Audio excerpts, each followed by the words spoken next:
쓰임 받는 것들을 보게 되었습니다.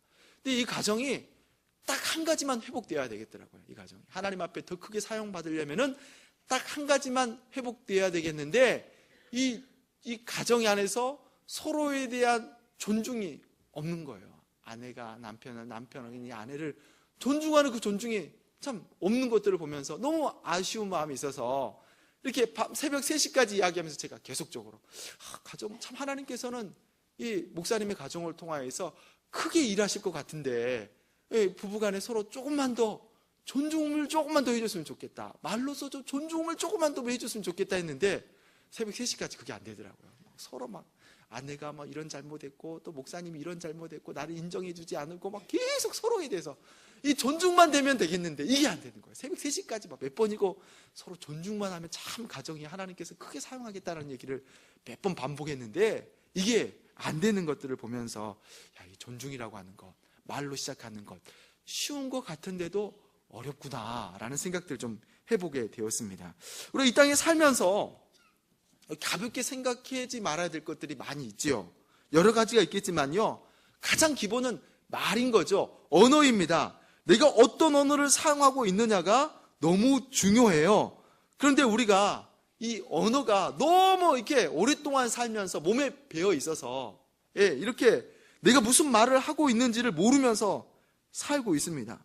내가 말하는 것에, 내가 표현하는 그 언어에 굉장히 폭력이 많이 있음에도 불구하고 그걸 좀 인지하지 못하고 자연스럽게 옛날부터 그렇게 이렇게 사용했던 언어들을 그렇게 사용하는 우리의 모습들을 봅니다. 우리가 이 땅에 살면서 뗄래야 뗄 수 없는 부분인데 이 언어에 대한 중요성을 의식하지 못하면서 삽니다.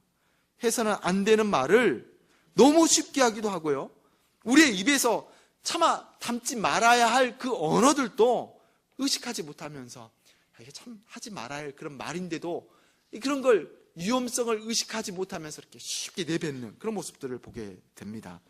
그렇습니다. 우리의 언어는 우리의 삶을 바꿉니다. 내가 하지 말아야 할 그 언어에 대해서는 우리가 굳게 지켜야 하고, 내가 자꾸 해야 되는 그 언어에 대해서는요 의식하면서 몇 번이고 해야 되는 거예요.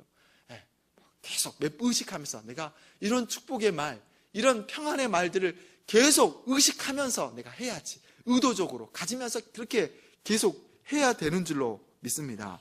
자꾸 하기 위해서는 내가 해야 할 언어에 대해서 먼저는 들어야 되는 거예요. 읽어야 되는 거예요. 들어야 되는 거예요. 이 부분은 너무 중요하기 때문에 중요한 말은 자꾸 들어야 합니다. 또 이미 아는 말이라고 해서 넘어가서는 안 되는 거예요. 중요한 말은 자꾸 들어야 되는 거고 반복해서 그렇게 해야 합니다. 그래서 우리가 하나님의 말씀을 쭉 보게 되어지면 하나님의 말씀이요 했던 말을 또 해요. 출애굽기에서 했던 말인데 레위기에서, 민수기에서 반복해서 이렇게 하는 것들을 보게 됩니다. 다른 이유 때문에 반복하는 것이 아니겠지요? 중요하기 때문에, 이게 중요하기 때문에 반복해서 또 반복해서 그렇게 말씀하는 것을 보게 돼요. 성경에서 반복의 핵심은 그 말씀이 삶이 되어지기를 원하기 때문에 반복해서 말씀하는 겁니다. 성경이 원하는 것은 말씀이 삶이 되어지기를 원합니다. 그래서 이스라엘 백성들은 하나님의 말씀을 문설주라 그러죠. 매추자라 그래서 딱 신명기서 6장의 말씀을 붙여놓고 들어가면서 입맞춤을 하고 나가면서 또 입맞춤을 하고, 이런 말씀을, 내가 하나님의 말씀을 사랑합니다 라고 하는 그런 표현을 하게 되어지죠. 또 테피린이라고 하는 손목에 이렇게 만들어서 이렇게 딱 몸에 부착을 해요. 머리에다가 상자를 만들어서 신명기서 6장의 말씀을 계속적으로 이렇게 달고 다니는 것들을 보게 됩니다. 이 몸에 새겨서 말씀이 자신의 삶을 운행하도록 그렇게 환경들을 조성하는 거예요. 그래서 우리가 중요한 말씀은 어떻게 해야 될까요? 자꾸 들어야 되는 거, 의식적으로 자꾸 들어야 되고, 이 말씀이 중요한 말씀이면 붙여놔야 되겠죠. 냉장고에도 붙여놓고 또 밖에 나가면서 볼 수 있도록 문에도 붙여놓고, 이렇게 자꾸 볼 수 있도록 그렇게 환경을 만들어야 하겠습니다.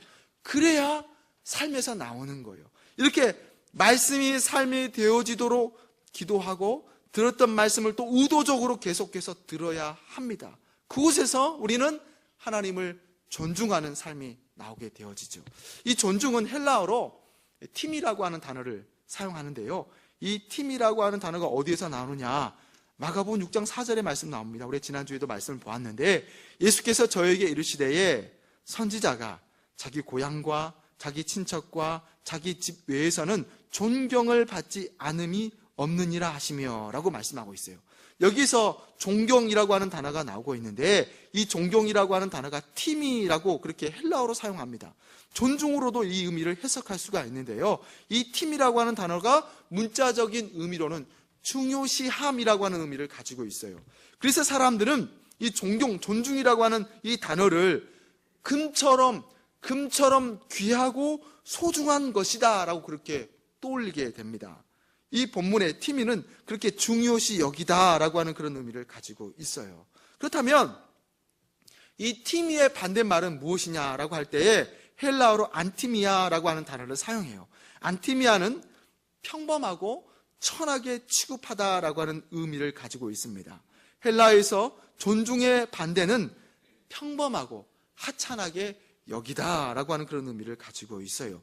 존중의 반대는 평범하게 대하다 또는 가볍게 대하다라고 하는 그런 의미를 가지고 있습니다.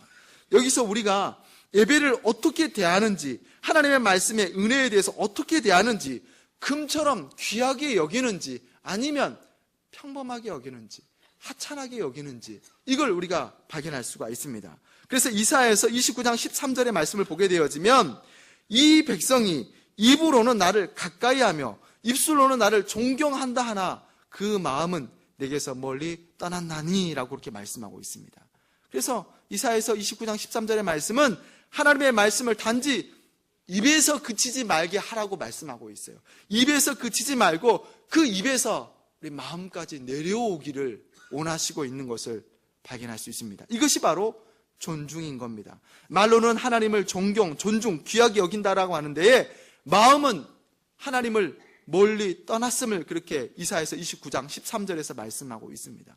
입으로는 나는 하나님을 존경해, 존중해 라고 하는데, 마음에서 그렇지 않아서 삶에 전혀 무게를 두지 않으면, 이런 삶을 가리켜서 이사야에서 2장 12절에서는 뭐라고 말씀합니까? 내 마당만 밟을 뿐이니라 이렇게 말씀하고 있어요. 이사야에서는 하나님을 존중하지 않고 오는 예배를 기뻐하지 않으시다라고 그렇게 말씀하면서, 너는 그냥 마당만 밟고 가고 있다라고 그렇게 말씀하고 있습니다. 이사야에서는 이스라엘 백성들이 하나님께 나와서 예배를 드린다라고 하는데, 하나님께 존중 없이 드려지는 예배는, 그 예배는 받으시지 않으시고 그냥 마당만 밟고 간다라고 그렇게 말씀하고 있습니다. 우리가 이런 일이 없어야 하겠다는 거죠. 우리가 드리는 예배가 금처럼 귀하게 여기는 팀이, 이 존중의 의미가 가득하시기를 주님의 이름으로 축원합니다. 예배의 기본은요, 하나님께 드림인 거예요. 하나님께 드림인 겁니다. 내 만족을 위해서, 나를 기쁘게 하기 위해서 이렇게 오는 건 아닌 거예요. 하나님께 드림바 되어지기 위하여서 우리는 이렇게 하나님 앞에 예배를 드리는 겁니다. 예배를 통하여서 하나님을 만나고 하나님을 경험함으로 하나님의 마음을 알아서 하나님의 그 인격까지 성장하기 위하여서 우리는 이렇게 날마다 하나님 앞에 예배를 드리는 거예요. 그렇다면 예배의 가장 큰 목적은, 우리가 하나님을 만나는 것의 그 가장 큰 목적은 무엇이냐? 그런데 하나님을 경험하지 못하면 단지 마당만 밟고 간다면 온전한 예배라고 할 수가 없는데, 마당만 밟고 가는 그런 일이 없기를 원합니다. 그래서 우리가 귀로 하나님의 말씀을 잘 들어야 되는 거지요. 예수님께서도 들을 수 있는 귀 있는 자들은 들을지어다 이렇게 말씀하는데, 들을 수 있는 귀가 참 중요합니다. 그래서 하나님은 내가 들을 수 있는 귀를 달라고 하는 그런 기도도 우리가 필요하겠습니다. 소리라고 하는 것은요, 내가 의도하든지 의도하지 않는지 이렇게 들려지는 거죠. 그런데 그렇게 들려지는 소리가 있고 들려지지 않는 그 소리가 있습니다. 들려지는 소리는 마음을 움직이고 삶에까지 변화를 주는 소리입니다. 제가 지난주에도 말씀을 드렸지만, 존 비비어 목사님 존중이라고 하는 책을 계속 읽는데 한 번 읽고 말지 않아요. 읽었던 거를 또 읽고 또 읽고 또 읽어요. 그래서 한 챕터를 또 읽고 또 읽으면서 여기서 주시는 그 하나님의 말씀을 이렇게 듣는데 제가 도전이 되는 게 있었어요.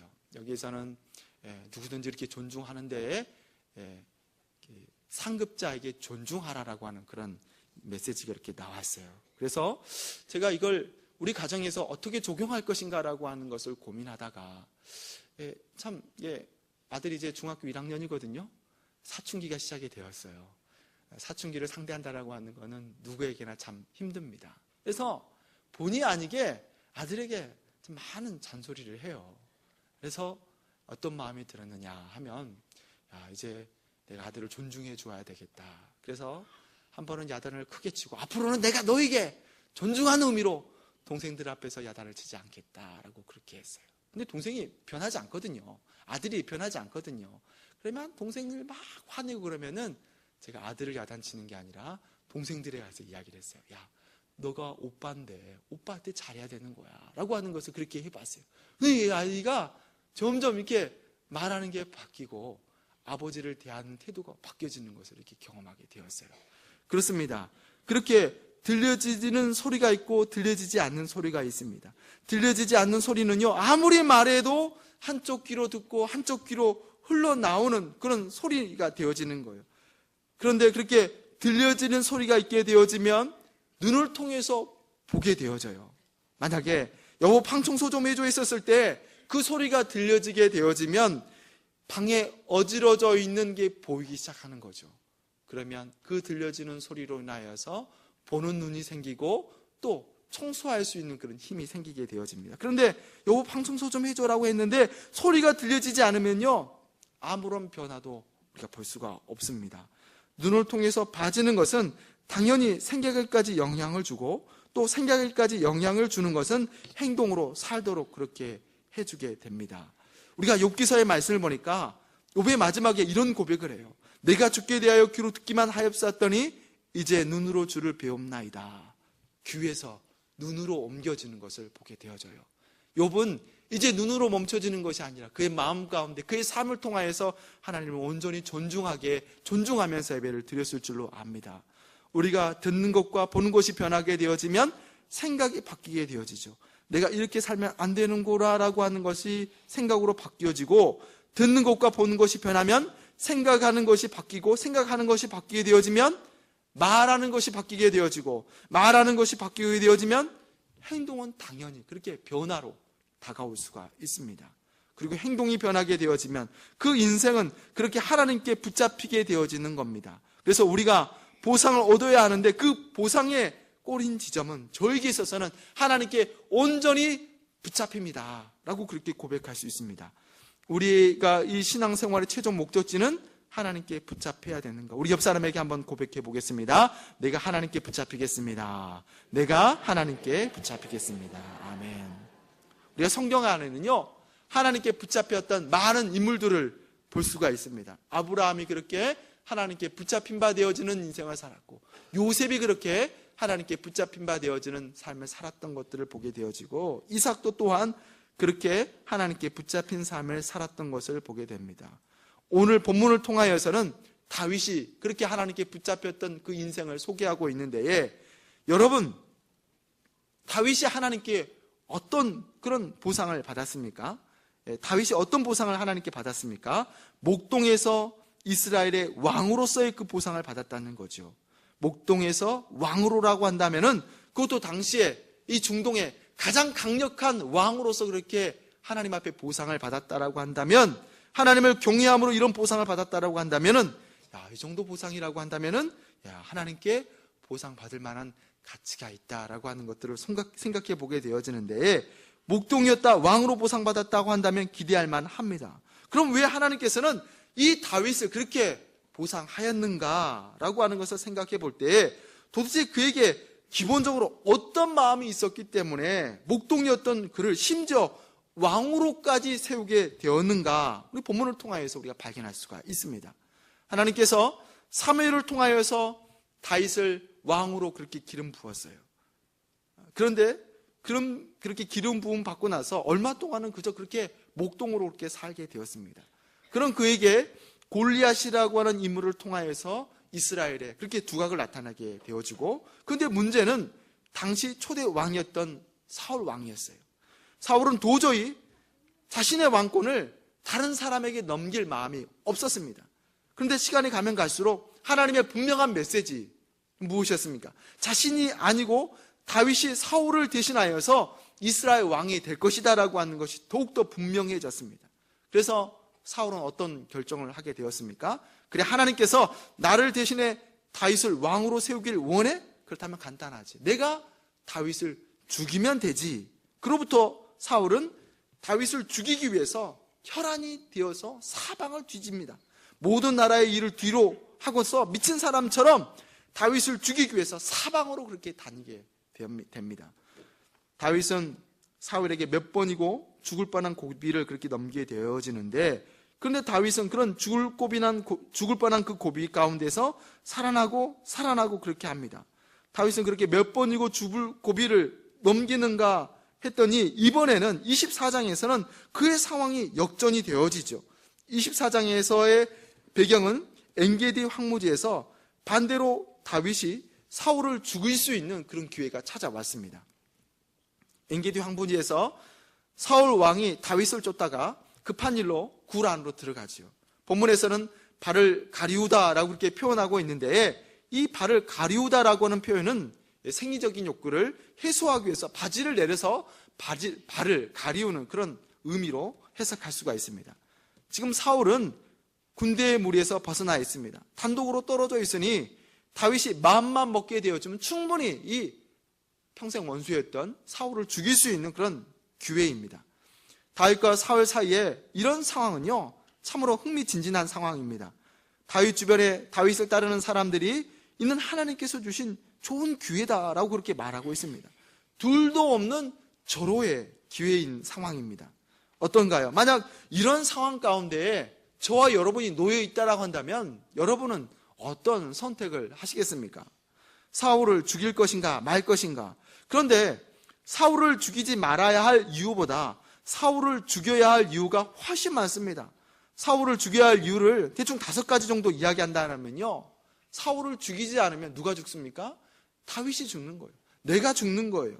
예, 사울을 죽여야 한 그 이유라는 겁니다.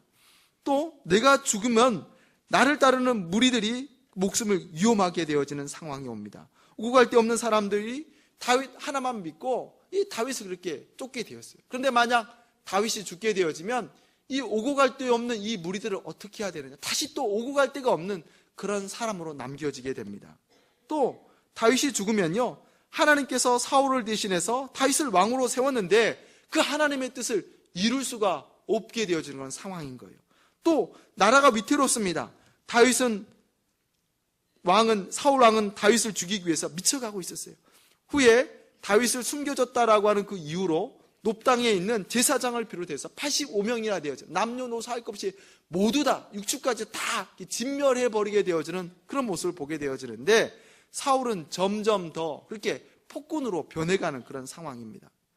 자기를 따르는 무리들이 시작해서 주변의 많은 사람들은 다윗을 그렇게 사울을 죽이기를 그렇게 원해하고 있습니다. 저희 대충 5가지만 다윗이 사울을 죽여야 하는 이유를 찾았는데요, 더 찾으면 충분히 그 이유를 찾을 수가 있습니다. 그런데 이렇게 많은 이유를 뒤로하고 다윗은 사울을 죽이지 않는데 그 이유를 무엇이 때문입니까? 6절의 말씀을 소개하고 있는데 딱 한 가지 이유입니다. 6절의 말씀을 같이 한 목소리 읽겠습니다. 시작. 자기 사람들에게 이르되 내가 손을 들어 기름 부음을 받은 내 주를 치는 것은 여호와의 금하시는 것이니 이는 여호와의 기름 부음을 받은 자가 됨이니라 하고. 네, 그렇습니다. 다윗이 사울을 죽여야 하고 죽일 수밖에 없는 이유는요, 10가지, 100가지, 1000가지 이유까지도 다 들 수가 있어요. 그런데 다윗은 딱 한 가지 이유로 그 모든 이유들을 다 덮어버리게 되어지는데, 그 이유는 여호와의 기름 부음을 받은 자이기 때문에 내가 사울을 죽일 수 없다라고 그렇게 고백하는 다윗의 모습을 볼 수가 있습니다. 이 다윗은 끝까지 사울을 존중하게 되어지는 모습을 봅니다. 6절의 말씀은 사실 과거형입니다.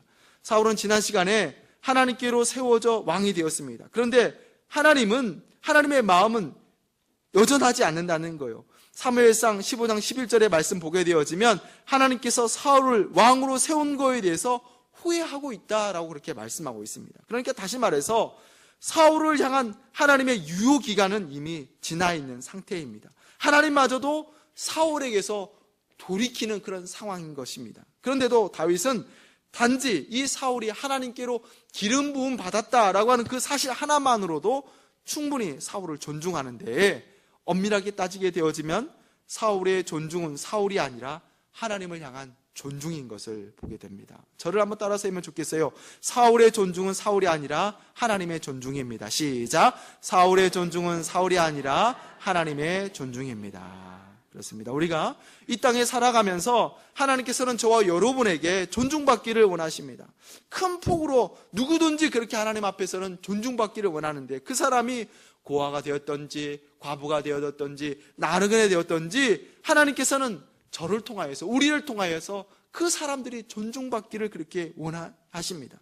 우리가 말씀에 의하여서 이렇게 존중이 여기기 원하시는 사람을 하나님께 앞에서 존중하게 여기게 되어지면, 이는 분명 하나님은 우리의 빚을 지게 되어지는 거예요. 마태복음 25장 40절의 말씀 보게 되어지면, 임금이 대답하여 가라사대 내가 진실로 너에게 이르노니 너희가 여기 내 형제 중에 지극히 작은 자 하나에게 한 것이 곧 내게 한 것이니라 하시고 말씀합니다. 우리가 하나님의 말씀에 이 부담을 줄 수 있는 방법은 지극히 작은 자, 그 사람을 돌아보게 되어질 때에 이것은 하나님께 하는 것으로서 하나님께 부담의 마음을 줄 수 있는 것이다 라고 하는 것을 이 말씀을 통하여서 발견할 수가 있습니다. 대초에 하나님께서 천지를 창조하시고 6일 동안 이 땅의 모든 것을 그렇게 만들었습니다. 그런데 그렇게 만드시고 나셔서 하셨던 말씀은 보기에 좋았더라, 보기에 좋았더라, 이 말씀을 계속적으로 하시게 되어집니다. 하나님의 만드신 것은 어떻습니까? 다 좋은 거예요. 하나님께서 만드신 건 다 귀하게 여기시고 다 좋게 하나님께서는 보셨습니다.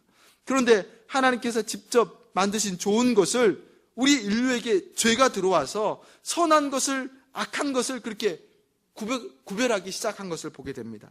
아담과 하와가 죄를 짓기 전에는 모든 것이 하나님 보시기에 좋은 것이었습니다. 그런데 죄를 짓고 나서 악한 것이 있고 선한 것이 있게 되었습니다.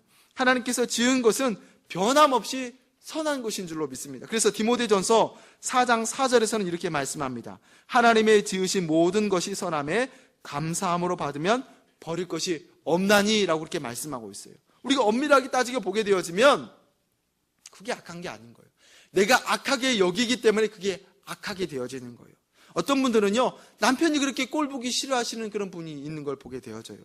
남편이 꼴보기 싫은 것을 생각하면 이해할 수 없는 말 아니겠습니까? 결혼하기 전에는 이 남편, 이 사람밖에 없어서 그렇게 결혼하게 되어졌는데 몇 년이 지나고 나서는 꼴보기 싫어서 같이 살기가 싫다라는 그런 말을 하는 거예요.